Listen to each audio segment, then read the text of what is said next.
السلام عليكم ورحمة الله وبركاته. بعد تصدر الترند، سامح حسين يكشف كواليس برنامجه الذي جذب المصريين. هو صراحة سامح حسين عامل البرنامج ده بجد مكسر الدنيا، بسم الله ما شاء الله عليه.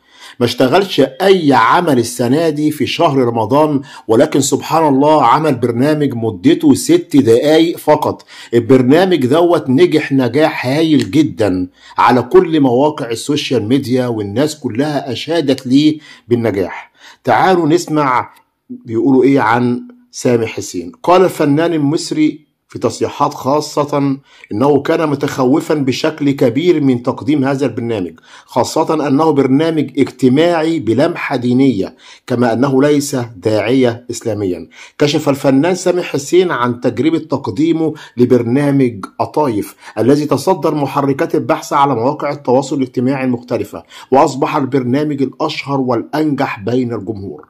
وقال الفنان المصري في تصريحات خاصة أنه كان متخوفا بشكل كبير من تقديم هذا البرنامج، خاصة أنه برنامج اجتماعي بلمحة دينية، كما أنه ليس داعيا إسلاميا، ولا يعلم مدى تقبل الجمهور له في هذا الشكل المختلف كليا عما قدمه من قبل. يعني هو لما جه يقدم على العمل دوت، يعني كان في الأول كان متخوف لأنه برنامج اجتماعي بلمحة دينية، فما كانش متوقع ابدا ان النجاح هيكون بالطريقه ديت. الصراحه لو اتفرجتوا على البرنامج ده ولو اتفرجنا عليه بجد بسم الله ما شاء الله عليه، راجل اثبت صحيح بجد ان هو داعيه اسلاميه. واضاف سامح انه بعد قراءة بعض الحلقات أعجب كثيرا بها وقرر تقديم البرنامج، إلا أنه لم يتوقع كل هذا النجاح، مضيفا أن البرنامج لم يتم عمل دعاية له.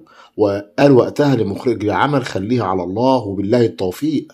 وتابع الفنان سامح حسين أن يحدث للبرنامج كل هذه الضجة، وأن مدة كل حلقة لا تتجاوز 6 دقايق، موضحا أن البرنامج في النهاية بات عملا يعرض منصات عبر التواصل الاجتماعي. لكن المفاجأة فيه ان هو كان النجاح الذي اعتبره منحة إلهية قد من الله به عليه بهذا النجاح. وأوضح سامح حسين أن ما أسعده كثيرا هو احتفاء الجمهور به وإعجابهم بما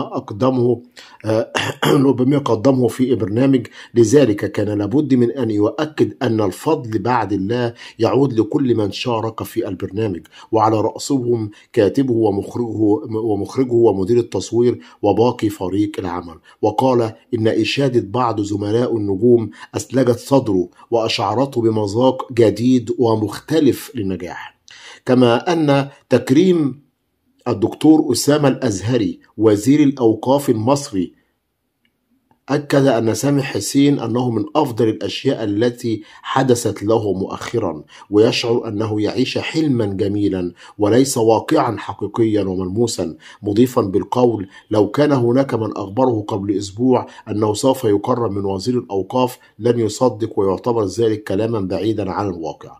وأوضح سامح حسين أنه لا يعلم ما هي خطواته القادمة، وهل من الممكن أن يقدم موسما جديدا من هذا البرنامج أم أنه سيكتفي بموسم واحد فقط.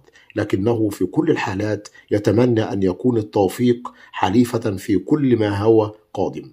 ودكتور أسامة الأزهري وزير الأوقاف والكاتب أحمد المسلماني رئيس الهيئة الوطنية للإعلام قد كرم الفنان سامح حسين تقديرا لنجاح البرنامج بتاعه، برنامج قطايف الذي قدمه عبر قناته الخاصة على اليوتيوب، ونال البرنامج إشادة واسعة وتفاعلا جماهيريا. وأكد وزير الأوقاف أن البرنامج قدم محتوى راقيا جذب الجمهور المصري.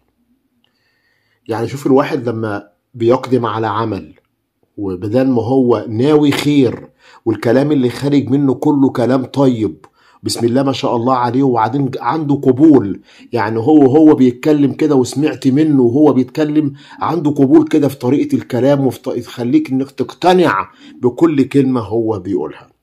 وفق الله سامح حسين. بشكركم جدا، بتمنى من حضراتكم الاشتراك في القناة، تفعيل زر الجرس، والسلام عليكم ورحمة الله تعالى وبركاته.